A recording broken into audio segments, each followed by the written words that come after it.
A blast of ravening wind tore Eragon from his sleep. Book 2, Eldest, Chapter 38, Resurgence, Chapter 39, Why Do You Fight, and Chapter 40, Black Morning Glory.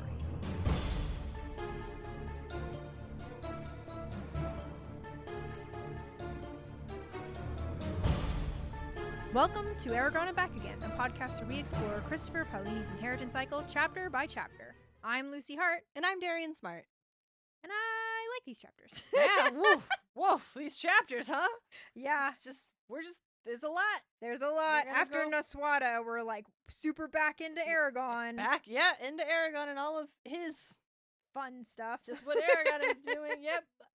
Before we get into that, Lucy, yes. Before we started recording, you said you had a spark of inspiration. I do have a spark of inspiration. So, been playing, it's kind of like storytelling spark of inspiration. Mm-hmm. So I've been playing a lot of Hades 2, which is great and gorgeous and love that game. And then I recently, after reading When Women Were Dragons book, I went through my freaking Audible library and I scrolled all the way down to the very bottom to a book that's been on like my list since I first got into Audible, and it was Circe. So now I'm listening to Circe. Are you listening to Madeline Miller's Circe? Yes. Lucy! And so I'm listening to Circe, and I am making comparisons between Circe and Hades. And there's a part in Circe where Prometheus gets like flayed or whatever, and I'm like, no wonder Prometheus is so mad. I would be pissed off too. Holy shit.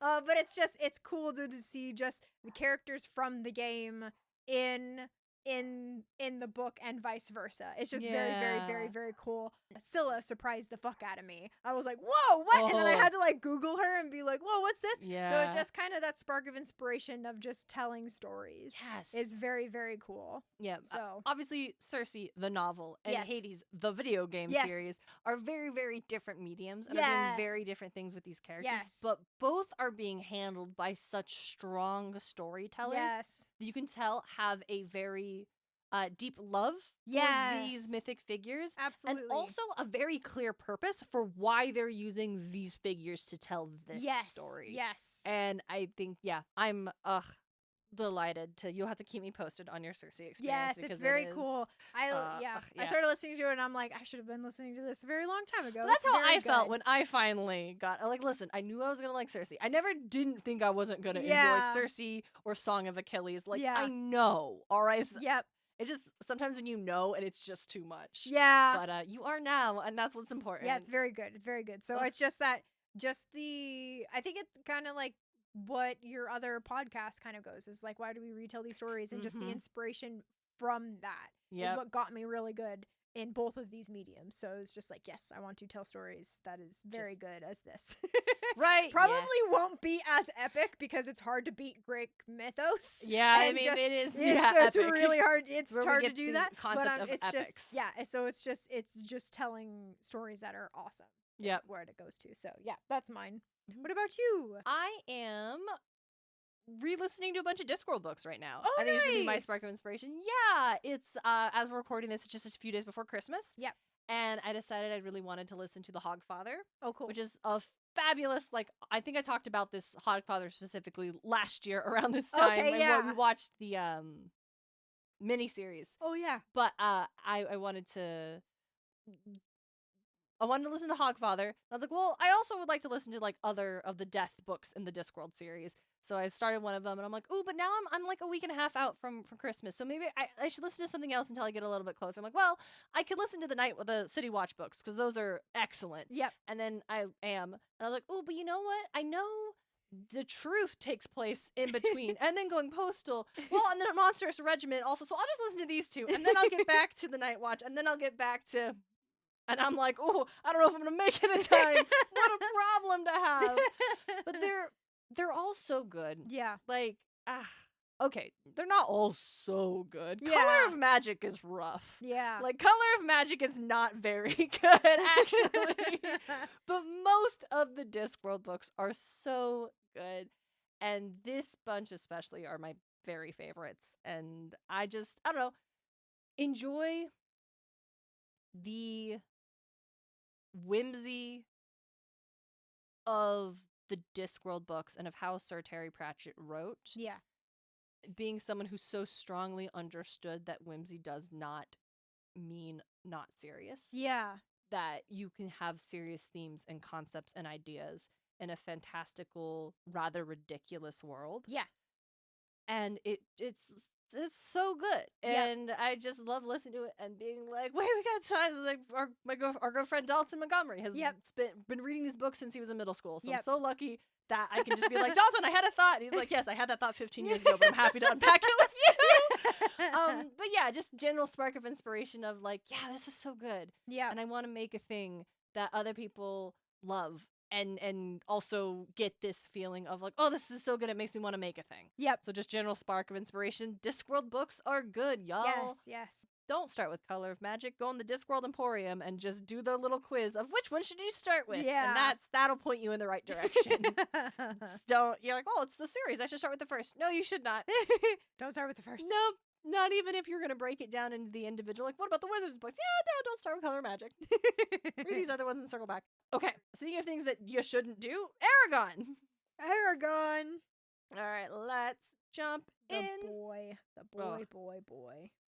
All right, let me get into a sip of my tea. Yes. Today we're drinking a chamomile honey vanilla with a little bit of half and half in milk. It's very tasty. Resurgence. A storm breaks out, and Eragon has a very poor night. Why do you fight? Another day of training, and Eragon learns about logic and debate. Black Morning Glory. A harsh magic lesson. Saphira and Eragon take turns embarrassing themselves in front of their crushes. Oric has a tall drink. Speaking of Discworld, way I wrote that last one was very much when you're going through Going Postal, and each section kind of has a highlight of like, here are the things we're about to learn. Yeah. It's like, that's not how I usually write these, but I couldn't get myself out of the habit on this one. Yeah, no worries. Hey, okay. So when you were messaging, you're like, oh, we can definitely combine the first two chapters. Yeah. And I was like, oh, yeah, for sure. And then I listened, and then I was listening on an audiobook, and then when it got to like, why do you fight? I was like, hold on, what? Yeah. That's so fast. That's very fast.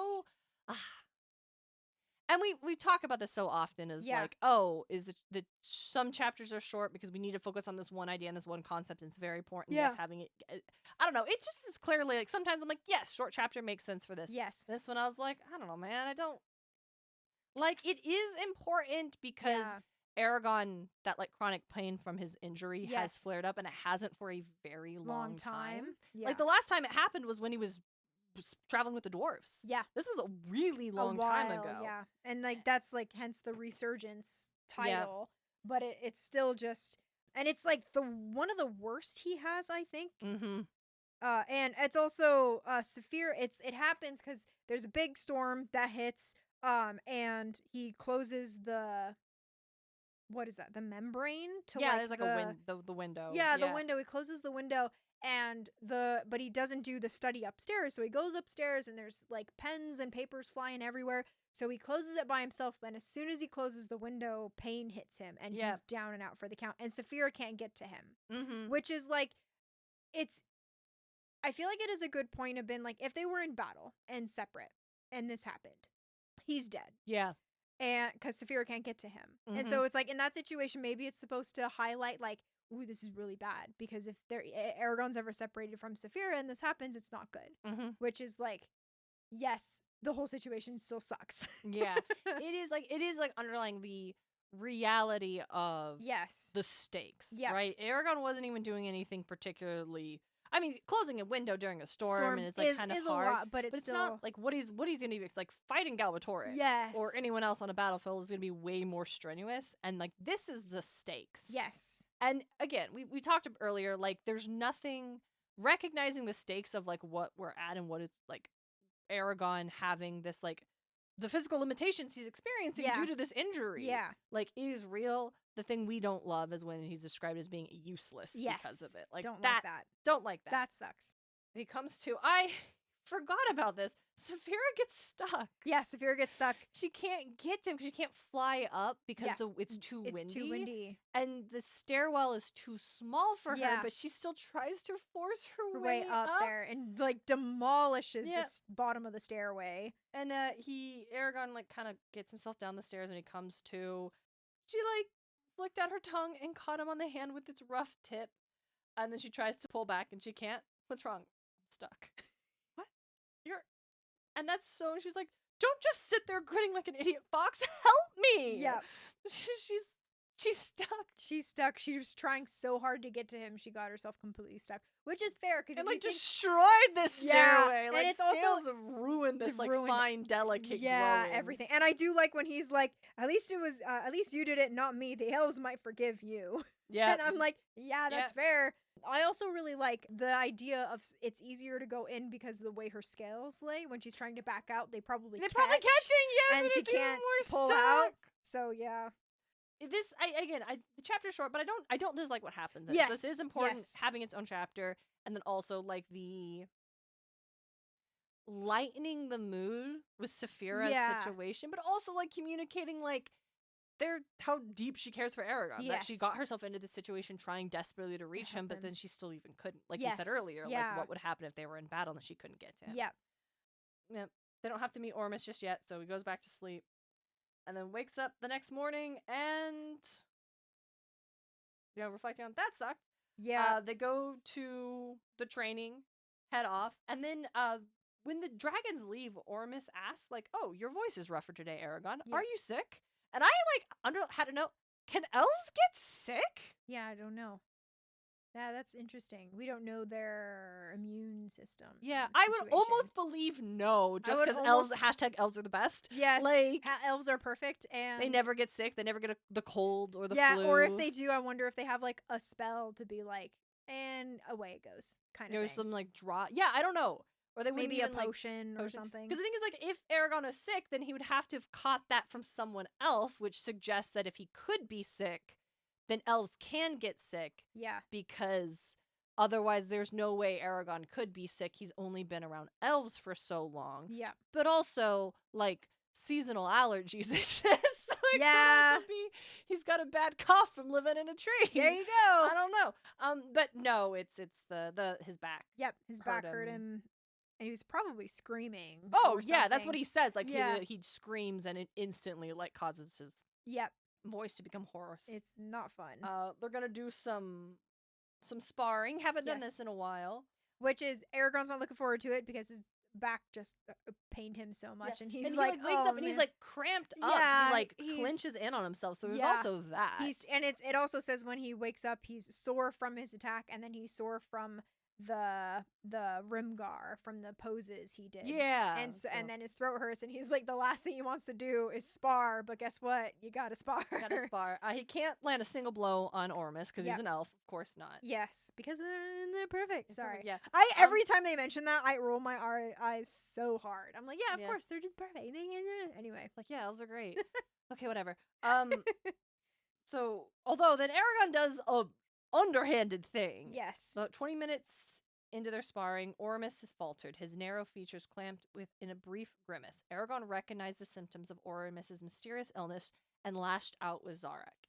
It was a low thing to do, but Eragon was so frustrated he was willing to take advantage of any opening, no matter how unfair, just to have the satisfaction of marking Ormus at least once. Zarak never reached his target. As Eragon twisted, he overextended and strained his back. The pain was upon him without warning. Oof. Yep. That's sucks. Yep, it does. Also, it's very 16-year-old thing to do, being like just so mad and just being like, ha ha ha. Yeah, I'll take advantage but of it. But it's also just to contradict myself, it's also a thing that somebody in battle would do too. Exactly. So, that's literally what I was about to say. It's like, even if Eragon, who is someone we agree is a nice, good person, would try to take advantage of this in a sparring session. Yeah. Or a fight for his life. Absolutely. Yep. And so when he comes through, like, Saphira is in his mind. Obviously, like, she called out to him when he first was in pain because she could sense it. She's so worried. How can you continue like this? It will destroy you. And, like, this next passage is like, oof. Yeah. Her misgivings undermined Eragon's remaining fortitude. Saphira had never expressed doubt that he would prevail. Not at Drasleona, Gilead, or even Farthander, nor any of the other dangers they had encountered. Her confidence had given him courage. Without it, he was truly afraid. Oof. Yep. It is. It is.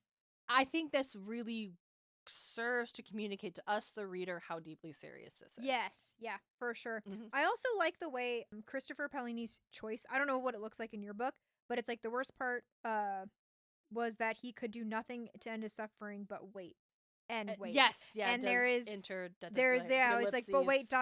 and then it's almost like kind of to the right, not its quite own in the middle. visually very visually good. and wait, it gives us the reader of him prolonging that. He Yeah. has to wait it out, which is very, very, I love it when books and authors like choose take advantage of the medium yes, they itself. like to they choose to play with the space on the page in this way. I really enjoy that. Yeah. He gets back up and Ormus is like, do you need healing? Nope. Okay, go take a bath and go some meditating. Like, we're still training. Go back. This is what it is. Like, this is where we're at. Yes, and it's what even Eragon said before the sparring. This is what it is meant to be. This is what it means to be a writer. It's you gotta push through. You gotta do all the things. We get more of the meditating and trying to like sense all the things. But again, I think this is exactly what it's like to meditate. Yes. Out of pure habit, his mind would snatch one subject or another from the torrent, excluding all the rest before he noticed his lapse and rinsed himself back into a state of passive receptivity. The cycle repeated itself every few seconds. Yeah, that's meditating. Yeah. You're just like, okay, don't focus on anything, just let it all. And then you realize you're thinking, you go, pull it back. And like, that's the important part, is like pulling yourself back until you can do it for longer and longer. Yep. Anyway, he gets focused on the ants again. He gets focused on I love it despite all of that, he focuses on the ants again. Yeah, gets and I do really enjoy this. Yeah. They get attacked by something. Yep. And I love that he's so engrossed by the contest that when the ants finally prevailed, he loosed an elated cry so loud it roused birds from their roosts among the trees. Right. Like, that's so I love that so much when you're just like yes, you did it! Yes, yeah! That was a spider. The ants had to deal with the spider. Yeah, it's just a common brown spider. But in their mind, it was just this monster. It's a monster, because that killed several of the other ants in their attack. And then he's like, well, it's been about an hour. I don't think I did it right, but I better go back. I better go back. And Eragon, when he gets to Ormus, he asks, how went it? Master, I could listen night and day for the next 20 years and still not know everything that goes on in the forest. You've made progress. And I'm like, yep, that is kind of, well, as soon as Eragon says that, you're like, oh yeah, no, absolutely. This is part of the reason why. The point is to know you're never going to get this perfect. Yep. That's not the point of it. Or the thing is, like, you're not supposed to learn everything about the forest. That's actually not the point of this exercise. Yep.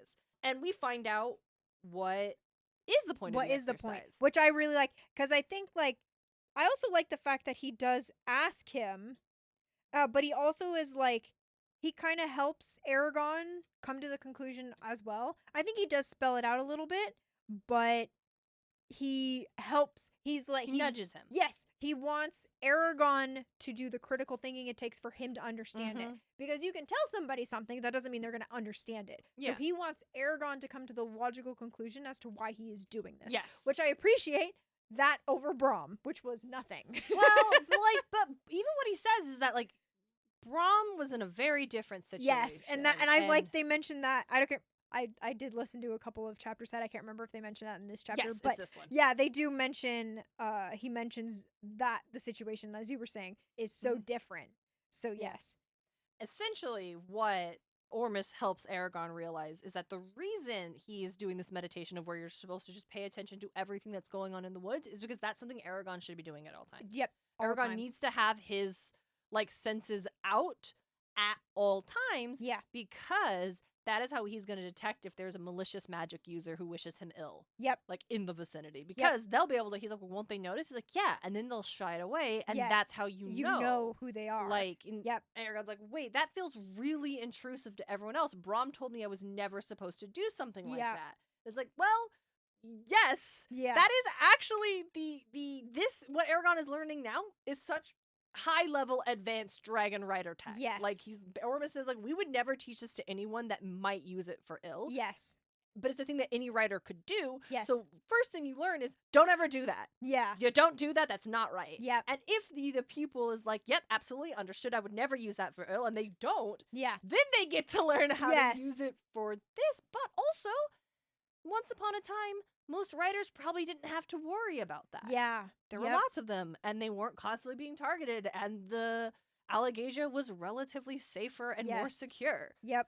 So I do like that, is like, Brom told you what was appropriate to tell you under the circumstances. Yep. Like, it's not suddenly Brom was wrong. Yes. It is, there is a time and place for you to learn one thing versus another. Yep. But also, Brom is just like, shut it down, can't share any more details. Just like, no, we're not, I'm not saying shit. Yeah, whereas Ormus is like, and why do you think that is? Yeah. And what about this? Yeah. Like, Ormus wants Eragon to, but also, like, they have the time for that. They're in a very now they have safe a place. And that's I think that's also it goes back to the circumstances, whereas they have time here. Yeah. They're still pressed for time, but not like they were when traveling with Brom. Like, a bunch of orcs aren't gonna I made him Urgles, God. A bunch of Urgles aren't gonna jump out from the woods and attack them. Yes. Right? They're literally in the heart of the elven forest. In this secret hut.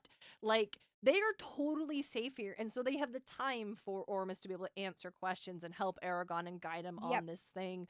Whereas, like, Brom didn't have that time, because if he introduced a concept and then they were interrupted before Eragon understood why he should use it in a certain way, that would be disastrous. We already see Eragon fucking doing magic willy fucking nilly all the time. So all the time. In this section, we'll see it again. So what I also like, just really fast, is like they get to that point because Ormus wants Eragon to think, what would you do if you were in Galbatorix's shoes? And Eragon is like, the easiest thing for him to do would be to train a corps of magicians. They wouldn't even have to be that powerful. Force them to swear loyal to me in the ancient language, then have them infiltrate Circe to sabotage the Varden's efforts, poison wells, and assassinate Naswada, King Orin, and other key members of the resistance. And he goes, and why do you think he hasn't done this?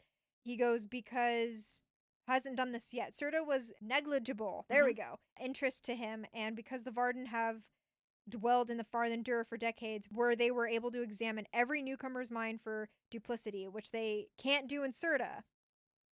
And it goes, yep, that's why. So now it is more imperative than ever that this is such a crucial thing, that you find those magicians who shy away from you and take care of them immediately. Yep. I love this next thing they have where he's like, hey, what do you think is the most important trait for someone to have? Yes. What is the most important mental tool a person can possess? Eragon first says determination. He's like, okay, yes, but that's not it. Eragon thinks about it more. The problem was he was no more than a mediocre riddler and had never placed very high in Carvajal's annual riddle contest. I love the lore drop. Carvajal has an annual riddle contest. It's like, all right. Cool, guys. Yeah, you're a secluded mountain village. Do you think they do this in the springtime? Is this like a winter activity? When do we think the riddle contest takes place? I had a feeling that it came when the traders came into town. And it was a big celebration. I feel like that. Yeah, when more people are coming in. And it's a little more a celebration kind of thing. More people in the tavern. Yep. So next he guesses wisdom, and Ormus explains, no, it's logic. Yep. And Eragon's like, wait, I like this, like, wouldn't having a good heart matter more? Pure logic can lead you to conclusions that are ethically wrong, whereas if you are moral and righteous, that will ensure you don't act shamefully. And I also like Ormus, you confuse the issue. All I wanted to know is what the most useful tool a person can have is, regardless of whether that person is good or evil. Yep. I agree it's of an importance to be of a virtuous nature, but I would also contend that if you choose to be given a man with a noble disposition or teaching him to think clearly, you better teach him to think clearly. Too many problems in the world are caused by men with noble dispositions and clouded minds. Yep. History provides us with numerous examples of people who were convinced they were doing the right thing and committed terrible crimes because of it. Keep in mind, Eragon, that no one thinks himself a villain, and few make decisions they think are wrong. A person may dislike his choice, but he will stand by it because even in the worst circumstances, he believes it was the best option available to him at the time. I like what we're going for here. Yes, yes, very much so. Yeah, the idea that... Also, I think he says later, it's very specifically, it's the one protection we have against demagogues, tricksters, and the madness of crowds, and our surest guide through uncertain shoals of life, clear and reasoned thinking. Logic will never fail you unless you're unaware of, or deliberately ignore, the consequences of your deeds. Yep. And I like the other thing as well, like it'll guard you against demagogues, tricksters, or the madness of the crowd, right? The ability to think clearly and recognize patterns and situations and the reality of something will help you navigate folks who are willingly attempting to mislead you with misinformation Yep. and rhetoric and things like that, or if you prevent you from being caught up in the crowd of like, oh, we're going along with the crowd, it's what everyone else is doing. Like I also like the detailed thing of Ormus being like, no, like I asked what the tool is you should have. Yes. Like, I'm not saying it's not important to be a kind person. It absolutely is. But if you're a kind person who can't think logically, you can probably do more harm than good. Yep.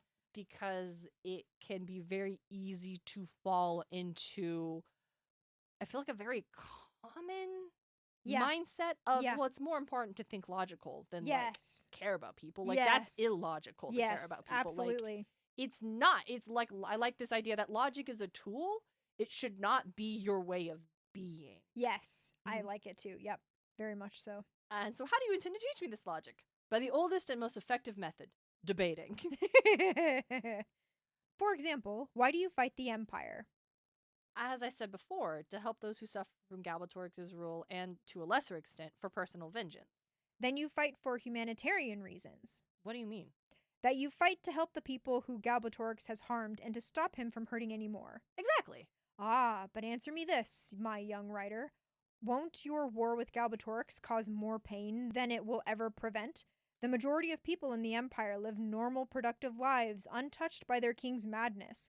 How can you justify invading their land, destroying their homes, and killing their sons and daughters? Don't you believe that Galbatorix should be overthrown?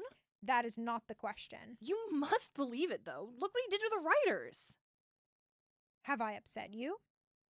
Yes, you have. I see. Well then, continue to ponder the matter until you find an answer. I expect it to be a convincing one. How did you feel about that interaction? I really like it because it's Ormus forcing Eragon to look at the larger picture. Yeah. Because it is easy to think about war and to talk about war, but it is another thing to come to the reality of what it is and what it means to be in war. And I feel like that's what Ormus is forcing Eragon. He's like, you need to think, really think about this. You have to be utterly, I think the other thing about logic is it means you are utterly certain about the action you are taking. Yes. Right? Because as he said, it's like, like most people are untouched. Like Carvajal was for a very long time. And there are other places like Carvajal that are still not touched by the awful things. They are going to be negatively impacted by a war. They're like husbands and fathers and sons will be conscripted into a battle. Like they will be dragged away. Like it will hurt people. If you're saying you want to stop Galbatorix from causing harm, like, well, aren't you also causing harm? Like that cannot be your reasoning because it can get undercut. It'll make Eragon hesitate. Yes, exactly. It's like, and then he's like, well, don't you believe it's the right thing to do? It's like, that's not the question. Like, focus, don't get distracted. That's what it is. It's like, and also, like, that is how other individuals will go after you. Like, you need to be able to articulate your position. Not so far that you are never swayed otherwise, because someone else can bring new information. For example, what Ormus is doing right now, you need to be thinking on that. I also like, because I was really worried for a minute when Ormus said, have I upset you? Yes, you have. I really was scared for a second we were going to get it. Well, then you failed. The idea that you should be lacking any kind of emotion in this. Like, that's not it. Ormus just points out, like, okay, you're upset by this. Okay. Then continue to think on this. And I want an answer, and I want it to be convincing.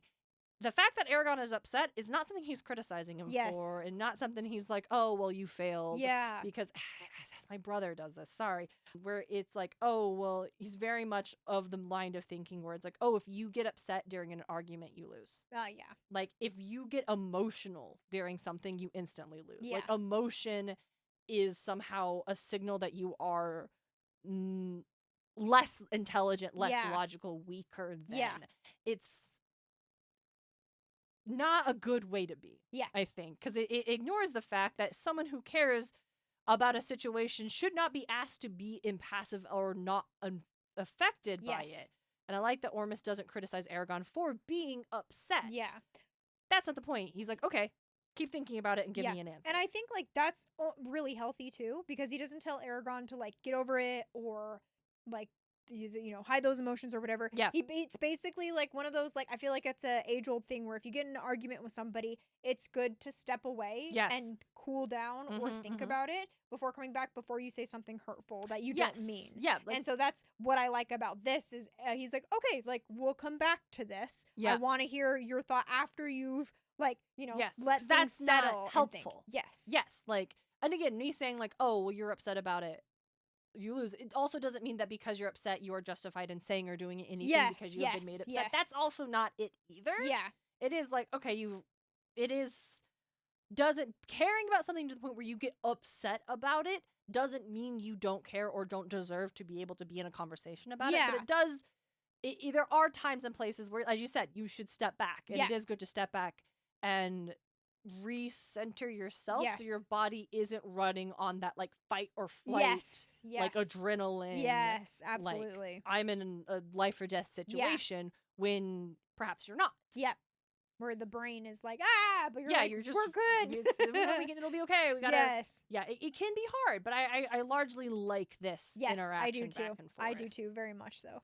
Then we go this into training. Wow, we get like it feels so long. Yeah. We get some language. Yeah. We gotta learn some glyphs. Oh yeah, we go into memorize the ancient language. Yeah. Moving into Black Morning Glory. Oh yes, now on to the next chapter. A lot of training, like you said in this one. A lot of writing, training in the ancient language. And I really like this because we kind of get into Eragon. I'm trying not to project what happens in later books. Is up until this point, I think it is okay to say that Eragon has no patience with reading and writing and any of like those English quote, like what we would learn in English language arts. Yes. And Oramus puts him in his place very quickly. He's like, actually, it's very essential that we understand the language and how we weave spells and the whole 9 yards. And here's this dictionary. Read it. Yes, which I think is hilarious. He's like, read this whole dictionary because he talks about freeing himself, because Eragon is frustrated because he's like, why do I have to learn this? Can we not move on? And Oramus gets angry and he's like, all right, and he freezes Eragon. Oh, I think we skipped a little bit. Oh, we skipped? Okay, go ahead. Because he's like, hey, here's what you should learn. Here's all the language stuff. And then Eragon's like, hey, when are we going to start doing magic? Yes. And Oramus is like, okay, you must trust me to guide your training. Still, I suppose it would be foolish of me to delay any longer. Come, leave the scrolls on the table, and let us go explore the mysteries of gramarye. And so we get like, I like that's because then they actually start to do magic or basic magic skills, like manipulating water. Yep. We get like, hey, I love this. What is magic? The manipulation of energy through the use of ancient language. Technically, you are correct, and many spellcasters never learn more than that. I love, he says, magic is the art of thinking, not strength or language. You already know that a limited vocabulary is no obstacle to using magic. Oof. Wow. Yep. Got him. Doofa. As everything else you must master, magic relies on having a disciplined intellect. And we get he throws this water ball, and we're getting a real Mr. Miyagi situation. Yes, we are, for sure. Like manipulate he's basically wanting him to manipulate it with different complex knots, changing the color of the light that it absorbed or reflected, freezing it at pre-described sequences, none of which proved difficult to him. Yep. The exercise continued for so long that Eragon's initial interest faded and was replaced by impatience and puzzlement. Yep. He was chary of offending Oramus, but he saw no point to what the elf was doing. It was as if Oramus were avoiding any spells that would require him to use more than minimal amount of strength. I've already demonstrated the extent of my skills. Why does he persist on reviewing these fundamentals? He said, Master, I know all this. Can we not move on? And that's when it gets upset. That's when Oramus gets upset. There's also a point, too, I just want to point out really fast. When with the water ball and he's trying to catch the water ball, he uses this term, and Oramus goes, an awkward word choice. Because it's, again, like, Eragon doesn't really have a master of the full language. Yeah. And so he instead of saying, like, what would be a good example? Instead of saying something like short, he made it really long. So it would I feel like that's also like if he's fighting a magician and he used a long term for something short, that's like, hey, you could do this quicker. You do it much faster. Yeah. So that's what he's. I think like at least I intuit. He's like, oh, he's trying to like help him shorten up verses or exactly. something. Like if you have a stronger grasp of language. Yes. Like okay, I don't like I'm language arts grammar. Yes. Tantamount. Yeah. The word tantamount, that means something that is almost equal to but not quite or very close to. Yeah. Tantamount to treason, for example. Yeah. Now, that's a word that has a lot of meaning, and so you don't have to say like, well, that's almost exactly like, that's close to, that could be considered. You Yeah. could say that's tantamount. Yep. Like that's, I think, exactly what it is. Yes. That Eragon, if you learn more words, Yep. you will be able to choose better and more accurate words to describe what you want to do, and you'll be able to do it more quickly. Yes. Because Eragon had to think about the spell he was going to use. Yep. Right? He had to process it. Yes. And if absolutely. you just already knew it and knew Yes. exactly the best word to do it quickly, Yep. we save time. Yep, and that's what we like. That circles back even here, where Oramus gets angry that he's questioning him, and he's also just flat up, not even question, because he questioned him earlier when he's like, "Hey, when are we gonna do magic?" Yeah, and he's like, "Yeah, okay, no, you're right. We can do some magic." Today. Yeah, he's mad that he's being disrespectful. Yes, it's like, yeah, for real. Yeah, no, for real, absolutely. And he locks him in place. He goes. He felt each of his legs enveloped by pressure up to the knee, squeezing and constricting his calves in such a way that made it impossible for him to walk. His thighs and upper body were free to move, but other than that, it was as if he had been cast in lime mortar. Free yourself, said Oramus. And so Eragon does, but... He tries to. Yeah, he tries, and he says, I'm not going to say that, I can't remember what the book says, but he basically says the spell... Release my calves. The surge of energy that deserted Eragon was greater than he had anticipated. He went from being moderately tired from the day's pains and exertions to feeling as if he had hiked over rough mountain terrain since morn. Then the pressure vanished from his legs, causing him to stagger as he regained balance. And Oramus is like, foolish, very foolish. If I had committed more to maintain my spell, that would have killed you. Never use absolutes. And Eragon, absolutes? We learned some magic stuff. Which is some, so good. Magic. We get some of the hard magic rules of this world. Yes. Don't use absolutes. Yes. Yeah. Don't use absolutes. Never word your spells so that only two outcomes are possible: success or death, which is really important. Yeah. If an enemy has trapped your legs and if he were stronger than you, you would have expended all of your energy trying to break his spell. You would have died with no chance to abort the attempt once you realized that it was futile. And I think this answers a question like back when they were in the desert and Eragon tried to bring water up and he used so much energy turning like dirt into water or something. Yeah. And I feel like we get that here where it's like he gave himself an absolute. Yeah. There was no outs for him. He would have died if he tried anything larger than what he had done. Yeah. And so it's like, that's really important. I feel it's just for me, it was just like, oh yeah, back when if this would have come in really handy back with when he was first doing all this stuff. Yeah. So then he teaches him a way to do it in a way that it gradually lessens instead of all at once. Or specifically, I think it's more, if I may. Yes. Allows him to be able to end the spell. Yes, that too. Because that was the other risk. Like if you're like, hey, I want to get released. If it doesn't work, you will die. Yeah. You could say instead, reduce the magic imprisoning my calves. And because that is meant to be reduced and pushing away, like that would allow him, you decide then how much you wanted your opponent's spell decreased and if it were safe to remove it entirely. Meaning he gets to like, you're just decreasing that. Yeah. And that can be anything. Like Eragon still has control over how much he's going to be putting into this. Yes. Yep. Because it's not just like success or failure. Yes, exactly. But while he's doing this, he has this weird feeling. It's interesting the way Does he do it again? Yes, they do it. He locks his legs, and so he does it again. He became aware of a curious sensation as the weight constraining his legs lessened at a steady rate. It tickled and felt as if he was being pulled out of mire of cold, slick mud. He glanced at Oramus and saw the elf's face scribed by passion, as if he clung to something precious that he could not bear to lose. A vein throbbed at one of Oramus's temples.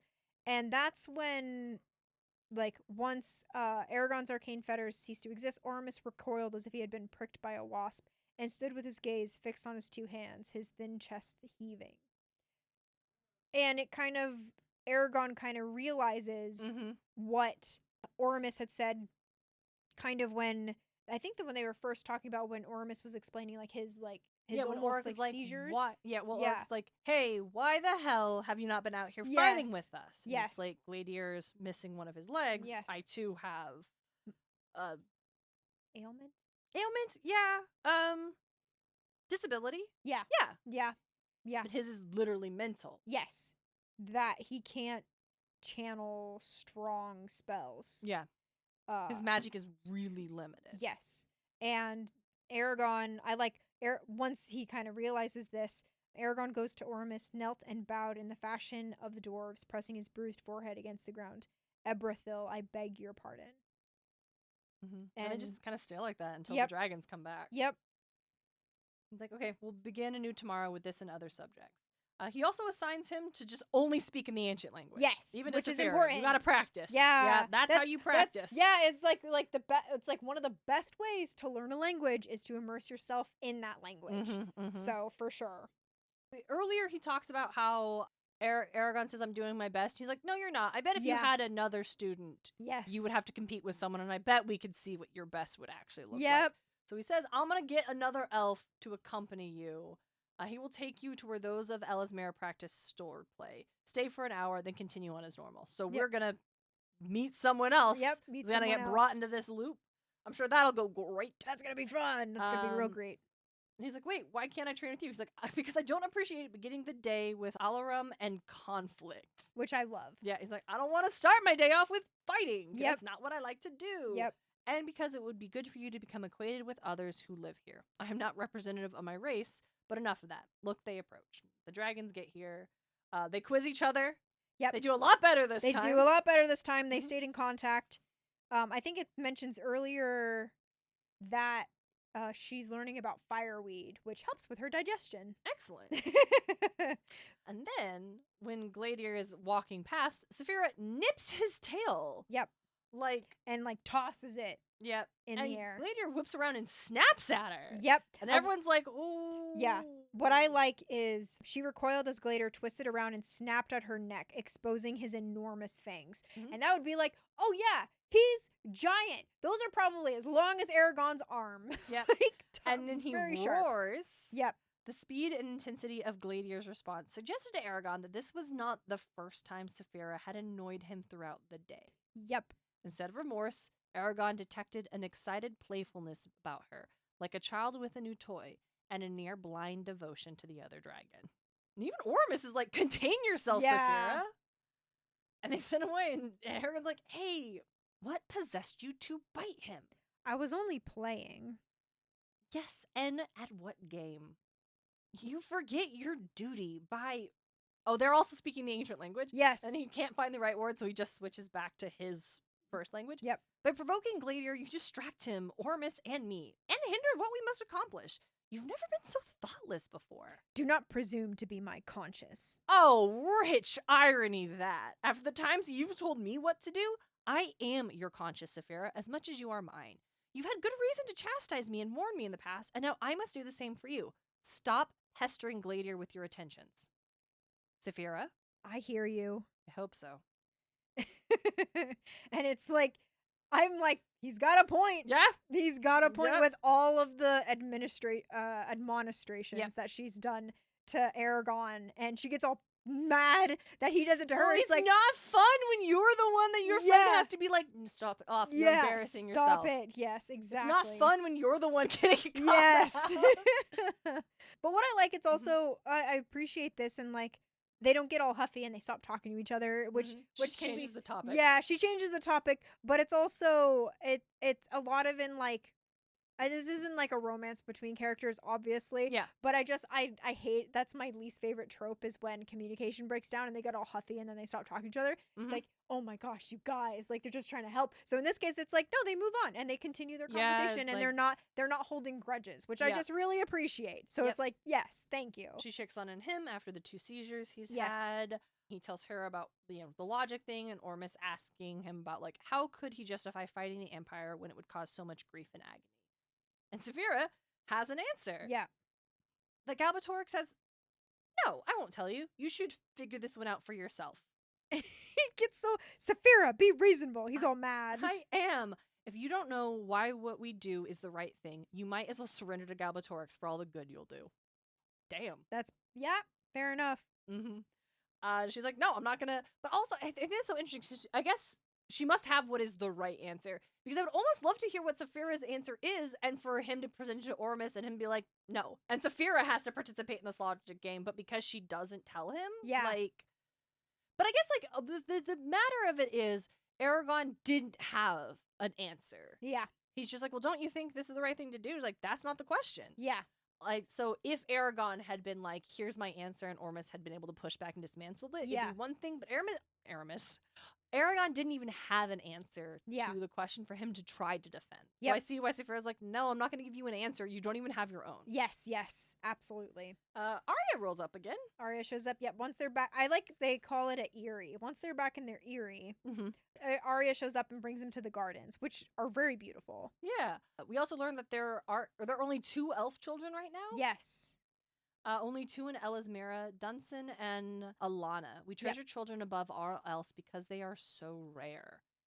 And I think that's super interesting. Very interesting, yeah. And it made me think of the ElfQuest comic books by Wendy and Richard Penny. Okay, yeah. Where the elves in like the wolf that's okay. I'll just focus on so the elves and the don't worry about it. But basically, elves can meet their soulmates like the telepathically. It's called like I don't remember the word is, but they like, oh, yep, you're my soulmate. We're meant to be together, basically. And those are elves that can have kids together. Other elves can hook up, but they don't typically have children. Yeah, it's only elves that are each other's like true mates that like can. Mm-hmm. And sometimes that works great because they're already vibing on each other. Yeah. And sometimes it doesn't because they're like, fuck you, I hate that guy. Yeah. And it's like, well, listen, kids are pretty rare. So if you all want to like just bone for a bit and we can like, it's that sounds weird. It is weird. But, but there's also one point in time where these 2 elves who are not like true magically mated, but have been together for a long time and love each other and they want to have a kid.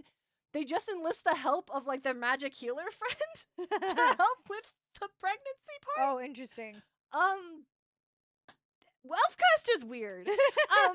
But it just made me think of like, yeah, elf children are super rare. Probably because elves are essentially immortal. Yeah. And if they were reproducing as much as humans, the population would be a little hard to sustain. A little scary, yeah. A lot. So we don't have, because it's mentioned earlier about like how elven lives live a long time. They can't risk going to war against each other because there are so few elves. Yeah. This is Eragon just mentions, hey, there aren't any kids around. Literally, there are two elf children right now. Yep. And we don't get deeper in that. But I thought that was just interesting. Yeah, and it's really interesting. The idea is like, also it said that like to have a child is the greatest honor and responsibility that can be bestowed upon any living being. Mm-hmm. Like, it's such a big deal to be a parent. Yep. And that was like, I think we get that from Arya too, because Arya talks about how, I think she interacts with children or something, and it has like that sentiment is with her. Yeah. In that I can't remember when that, I think it was back into the freaking mountain. I can't remember. Farthendur? Yeah, Farthendur. Thank you. I kept seeing Dur in my head, but I couldn't remember anything else. So, yeah. But yeah, so they go to the gardens, and it's very pretty magic really, elf garden. Hell yeah, beautiful really descriptions. Great. Yeah, and one of the things is they talk about there's flowers. Okay, let me see if I can find it. Many of the species were blooming out of season or came from hotter or colder climates and would never have flourished without the elves' magic. How do you know that, Eragon? Yeah, that's a good point. Because it's like you know a lot about flowers. Like, the only thing I think is like Arya is explaining this to him. I bet she is. But I'm also like, you wouldn't know that, Eragon. I bet she is. I bet she's pointing out like these are usually grown here. These like that makes sense, honestly. He asks which is her favorite. And she escorts him. I love this scene. I love this scene. She escorts him to a tree on the edge of the garden by a pond with rushes. Around the tree's lowest branch coiled a morning glory with 3 velvety black blossoms that were clenched shut. Blowing on them, Arya whispered, "Open." The petals rustled as they unfurled, fanning their inky robes to expose the hoard of nectar at their centers. A starburst of royal blue filled the flowers' throats, diffusing into the sable cora like the vestiges of day into night. This is not the most perfect and lovely flower, asked Arya. And then Eragon says, yes, it Eragon. is. As are you. And I just underlined, no. Yep. And Saphira is like, Eragon! Yep. And she just, Yep. When he dared face her again, he was mortified to see she was wearing a faint smile, as if amused by his reaction. You are too kind. Reaching up, she touched the rim of a blossom and glanced from it to him. But Fowlin created these especially for me one summer solstice long ago. Hey, who's Fowlin? Who's this? I'm pretty sure that was one of her guards. Oh, was it? Yeah, I think so. Because there is a part where he asks about her guards and she gets choked up about one of them. And I think she had a relation. It never said, but I think it's like, you're right. Yeah, it was the elf. Because I was like, which one is?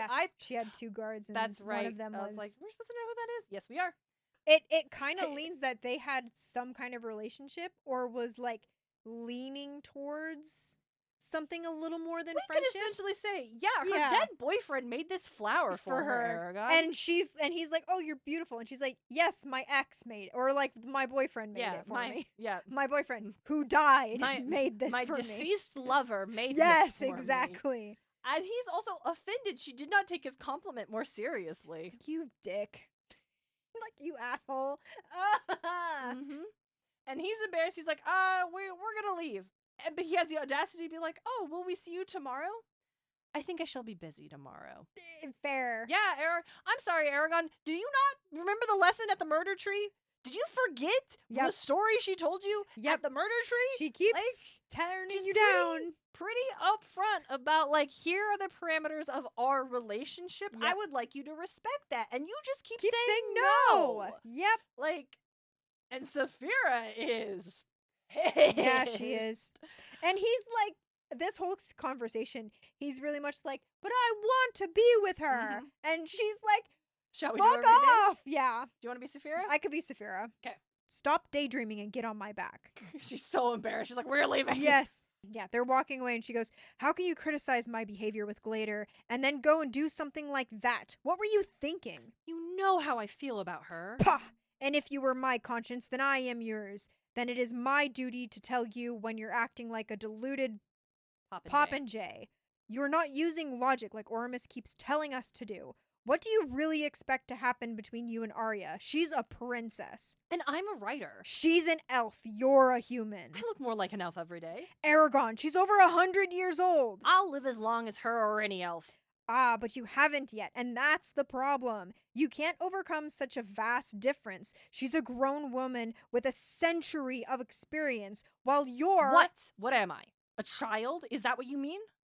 That's what I said. When I was listening to this, I was like, I a said child, you're a child. You're 16 years old, Eragon. But sit the fuck down. Yep, but Saphira goes, no, not a child. Not after what you have seen and done since we were joined. Which, yes. Which is fair. Like, I did also say... In every other context, I'm like, no, Eragon's not a kid. He's been through too much. But in this right here, it's like, you're a child. You're being a child, yes.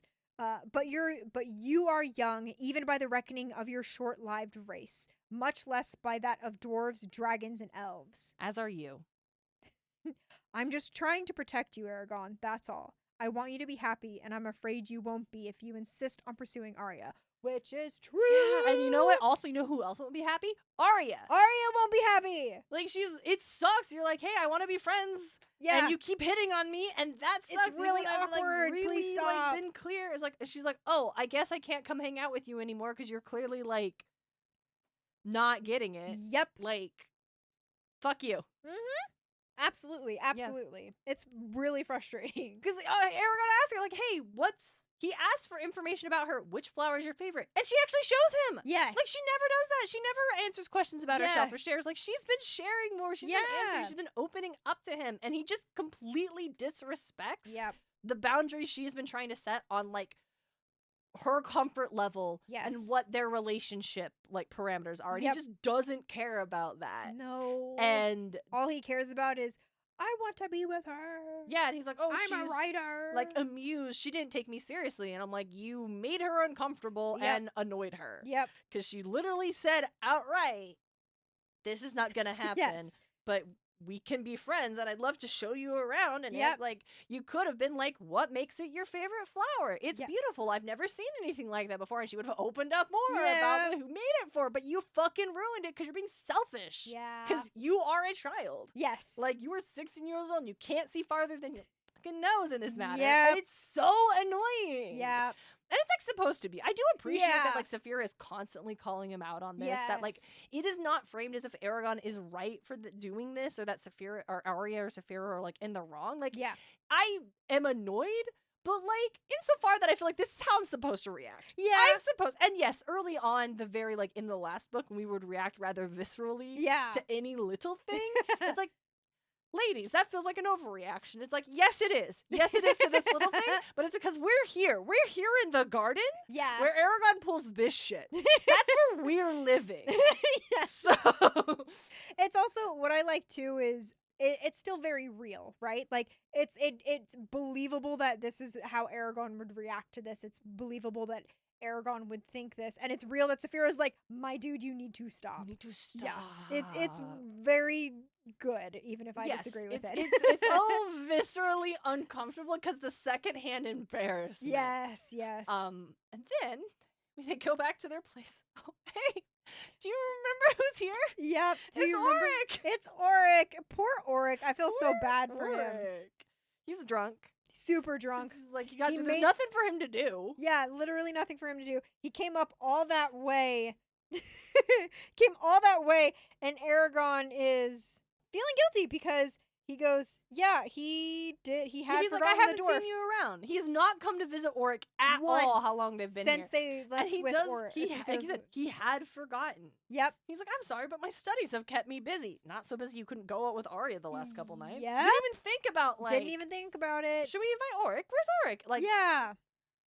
it's so crazy because it's like, yeah, Yeah. there is a lot going on, but like, you remember when they went to the Varden and then Murtagh got captured and he was like, "Where's my buddy Murtagh?" Yeah. Like, to be fair, Murtagh was actively in danger at that point Yeah. in time. Like, I understand it's different, but like, literally, It's Auric's still, like, name has not been typed out in text Yeah. since we For- last saw him on the crags. Since he flew away with Oramus. Yep. Yeah, like we haven't. He's literally not thought about Auric. Not at all. once, Or Yep. asked where he's staying or anything Yep. like that. So like, What I really appreciate though is it doesn't feel like Paulini forgot about him. no, this is intentional. Which I really it's not a I don't know anyone who's like Dragon Ball Z where the creators legitimately forgot about a character and that's why she didn't appear in any of the series later on. What was her name? It was the girl who sneezes and changes personalities. Oh, I can't don't know. remember her Yeah. name. But it's like she was in Dragon Ball Uh-huh. and then she wasn't in Dragon Ball Z because the creators literally forgot about her and then brought her back in later in the series. Oh yeah. So it's not so when you that. have a lot of characters. Yeah. And also, I'm sure you and I like can relate to reading through Oh, a yes. scene and being like,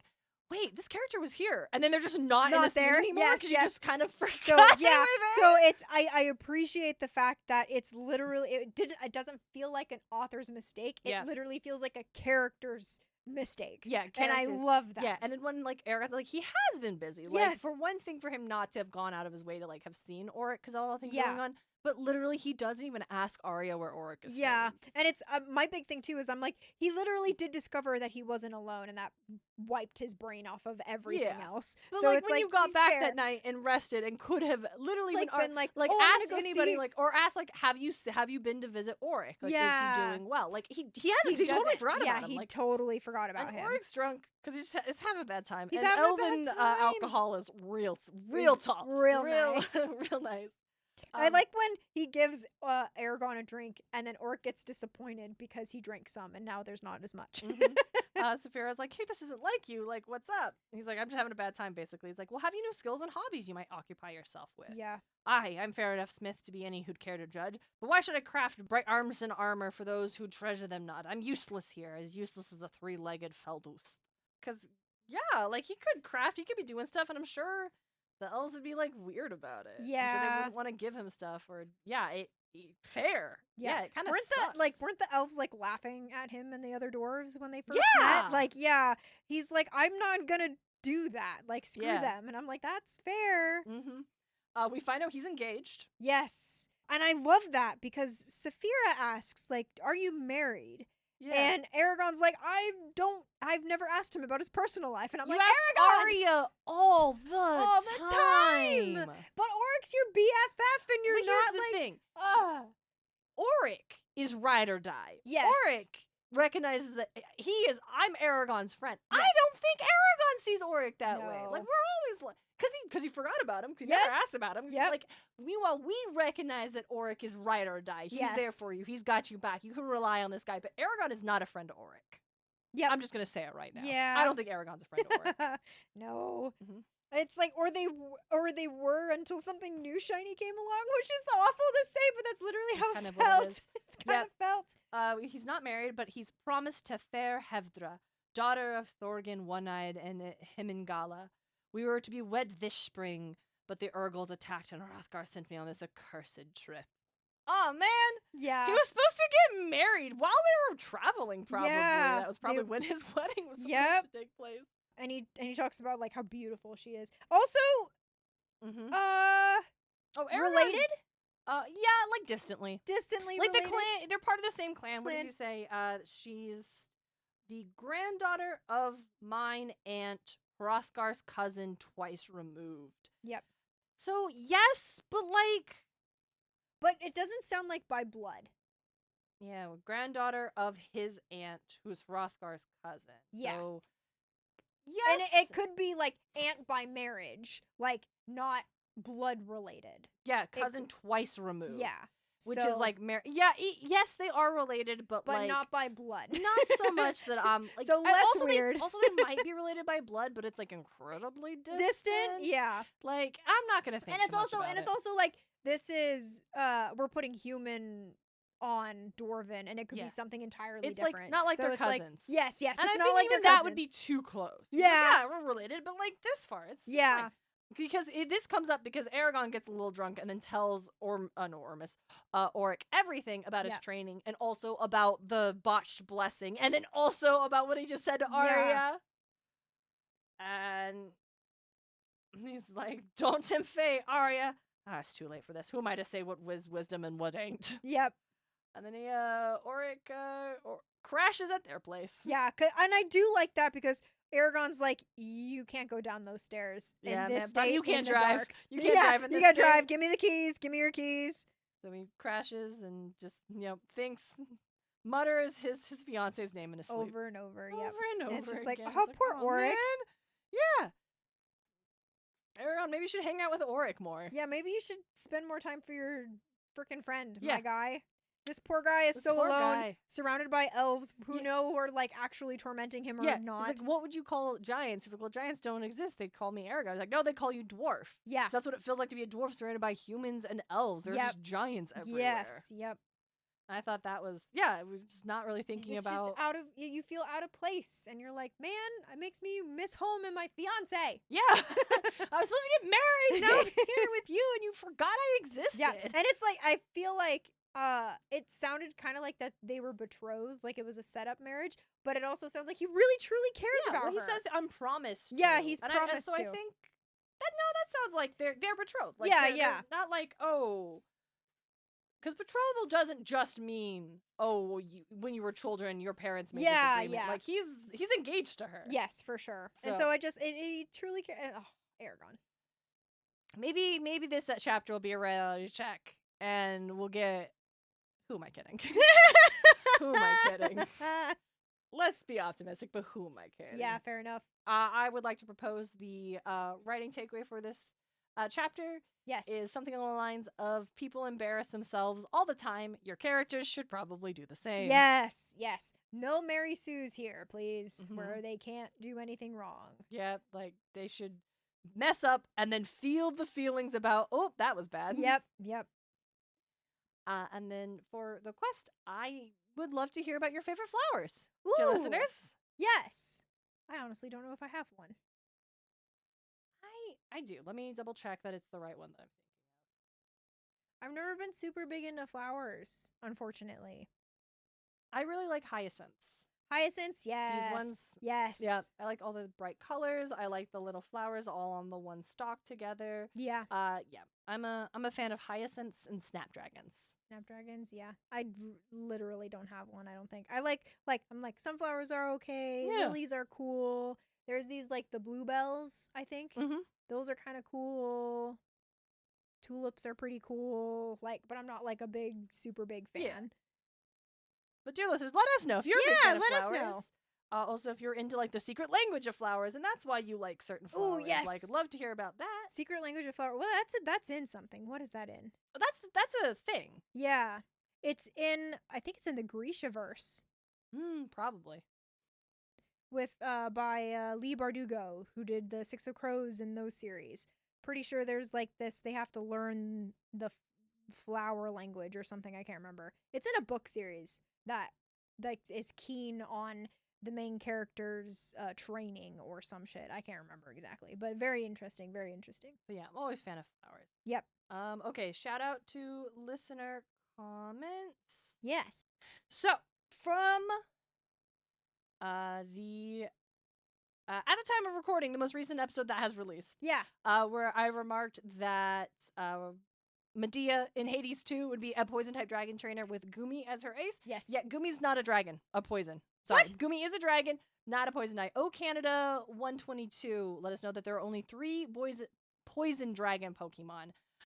Gumi's line is just dragon, so it just looks like that. Gosh dang it. I was like, oh, so thank you so much for that correction. That's just obvious. I think it was very much me being like, yeah, it looks slimy. It looks, you so would think poison. No, it's just and poison. I was freaking thinking in Pokemon Arceus where you find Dragon Steel type in Arceus. They noted it. Yeah, in the freaking swamp area where everything is poison. That's what confused me. Anyway, sorry. Please continue. They let us know the ones that are, but I did mention Dragalge, which is the like kelp sea dragon Pokemon that is Dragon Sea type. And I would like to argue that, okay, correction, not Gumi, it's not poison type. Yeah. Dragalge is, but specifically shiny Dragalge. Yeah. Because that has the larger like green that has like a matching color scheme to Medea in. So thank you very much for the correction. Yes.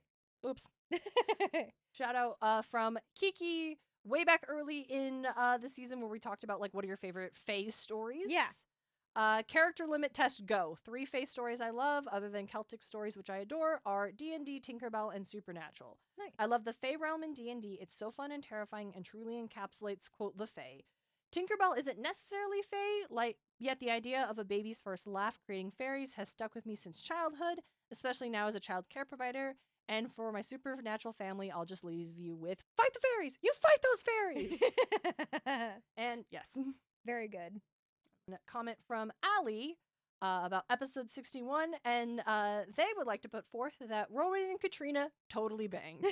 The adrenaline, the engagement, coming almost face to face with death. I know my man was totally all up in there. And then I guess they put their clothes back on or whatever. But yeah. Fair enough. Additional comments that we will not unpack here at this time. Yep. Oh, spoilers and then Bersinga basically confirms that they definitely boned. But I'll end it there. But yep. Yes, I agree. I think they hooked up. Yeah. I think they totally banged. Yeah. And then comment from Stolzy. If you guys haven't looked into Book Barbarian yet and Book Adrenaline, you get daily free books of genres you like and great deals on ebooks. I just wanted to share. I've gotten so many this way and it's great. Thank you for the recommendation. I don't know anything about these services, but wanted to put it out there for folks who do. Yeah. And any recommendations for ones you can get there. Yes. Okay, bigger, chunkier episode. We knew it was going to be, though. Yeah, for sure. Thank you all so very much for joining us. Yes, thank you. It's always a fun. Yeah, always a blast. Any thoughts on this episode? We were all over the place. Lots of highs, lots of lows, lots of feelings. Yes. Feel free to chime in on Spotify. Yep. You can let us know on the Instagram. You can also send us an email at eragonpod@gmail.com if you feel so inclined. Yeah. And this episode, I think, is coming out in the new year. So Happy New Year! Happy New Year! Thank you for joining us for another year. Yes, thank you. We hope your 2026 has started off well. Yes. And until next time, she's Lucy Hart. And she's Darien Smartt. And this is Eragon. And back again.